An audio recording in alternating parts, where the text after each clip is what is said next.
also found out that Biden's a serial liar. He lied about the Afghan army collapsing in 11 days. It took 3 months. He lied about the generals advising him to leave a small force in Afghanistan. He lied about over-the-horizon strike capabilities. He lied about rescuing Afghan partners. He lied when he said he'd stay until all Americans were evacuated. And he even asked the Afghan president to lie for him. These aren't little embellishments about crowd size. These are hardcore lies about the American war effort.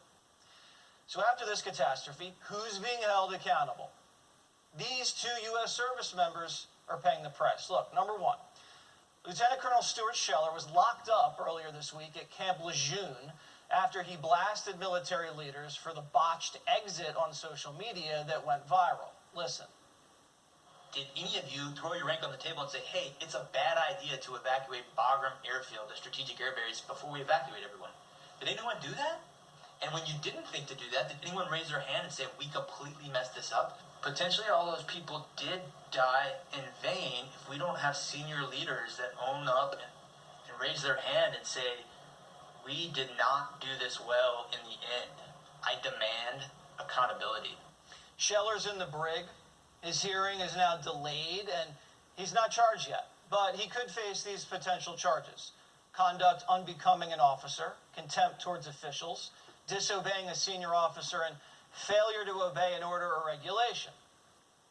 Also, Lance Corporal Hunter Clark, the Marine who was responsible for saving a baby in Afghanistan. Last month, you remember lifting the baby over the walls outside Hamid Karzai International Airport? That guy's now under investigation. Why? Because he went to a Trump rally in Georgia. That's right. Clark was on stage with Trump just for about a minute, introduced himself as the guy that pulled the baby over the wall, and now he's under investigation. What the hell is happening in this country? Joining us now to discuss Ohio Senate candidate J.D. Vance. All right, J.D., let's start with Scheller. Do you think any of these potential charges are legitimate? No, I don't, and I think it's ridiculous and a sad commentary on this country that the people who presided over the disaster in Afghanistan, Biden, Milley, Lloyd Austin, face no consequences, and a guy who's telling the truth about it is getting thrown in the brig. I mean, I served in the Marine Corps for 4 years. It's actually kind of hard to get thrown in the brig. They don't just do it for anything. They typically give administrative punishments when people step out of line.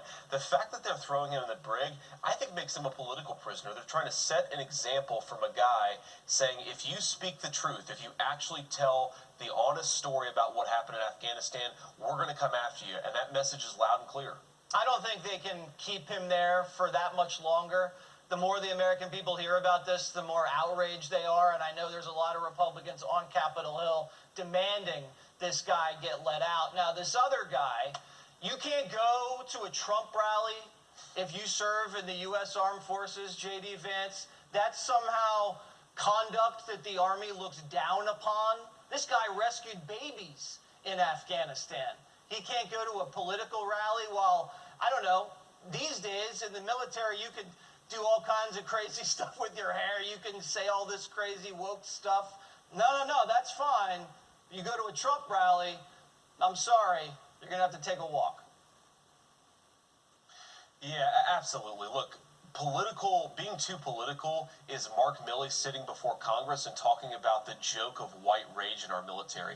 Look, this kid is a hero. There was a Trump rally in his neighborhood, basically, and he went to it, and he didn't even say anything political. If you look at what he said, there wasn't a single politically controversial statement there. He was there to be recognized by the President of the United States, to be celebrated by the crowd, and again, it's the leadership in the military and the Biden administration basically telling people, if you guys step out of line a little bit, if you give any ammunition to the other side, we're going to destroy you. Even if you just show up at a political rally in your hometown, this is ridiculous. This is basically them turning conservatives, or even people who hang out with conservatives, into political prisoners, into political enemies. It's just really gross. Yeah, it's so soft. We're going to lose wars because of this. Well, we won't lose wars, but it'll just take us longer to win because we are the best. But J.D. Vance, thanks for coming on Water's World, and check out the Senate campaign over in Ohio. We appreciate it.